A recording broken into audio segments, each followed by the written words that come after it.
all the other issues that were part of the azimio demands must be addressed.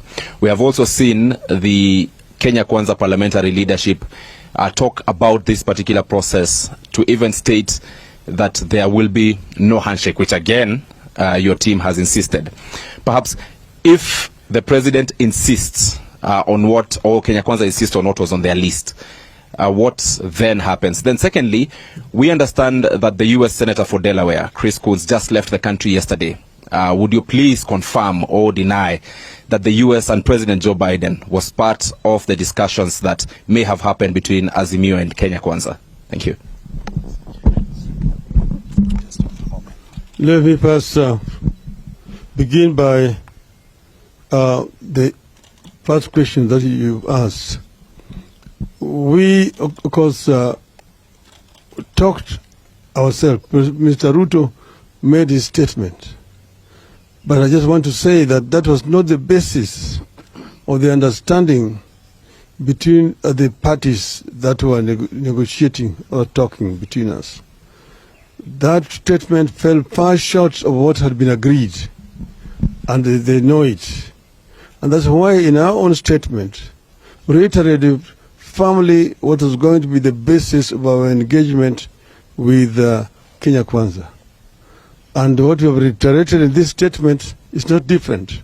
We have actually mentioned the same issues that we said we wanted to be addressed.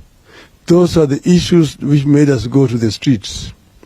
And we mentioned them clearly. One, auditing of the servers so that we can put this matter to rest. We understand that some people are trying to tamper with the servers. They need to know that we are watching them. We know it, and we also know that's why we are talking about a forensic audit by experts, so that the truth can come out finally, and we put that to the end. Secondly, we mentioned the issue of the cost of living of our people. And we know that our people are suffering. Somebody who does not know that does not live in Kenya. We know so many of our people who cannot put a bread on the table. And we said we will not rest until this matter is resolved. And we said that the government does not even need any committee on this issue. We have just talked about basic costs. We talked about unga.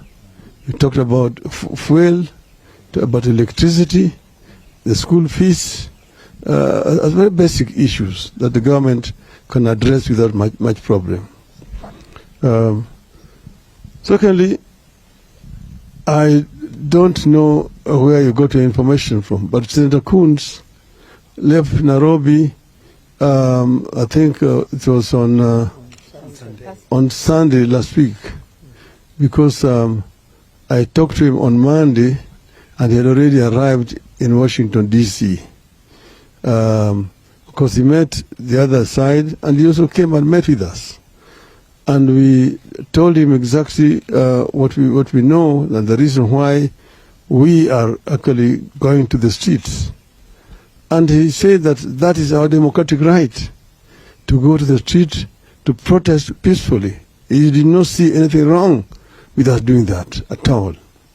So, but we need to know that we are not a colony of the United States.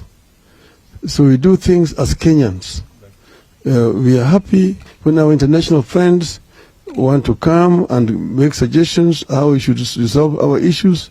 But ultimately, Kenyan problems must be solved by Kenyans, Kenyan leaders.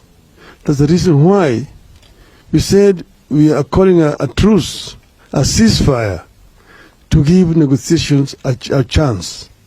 But we want to reiterate very clearly here that if the other side does not cooperate, then we will have no other option but to go back to the trenches. And this will be maybe as early as sometimes next week. We'll take 2 more questions. All right, sir. My name is Emmanuel Cho from KTN News. 2 questions. One, are you already having a list of those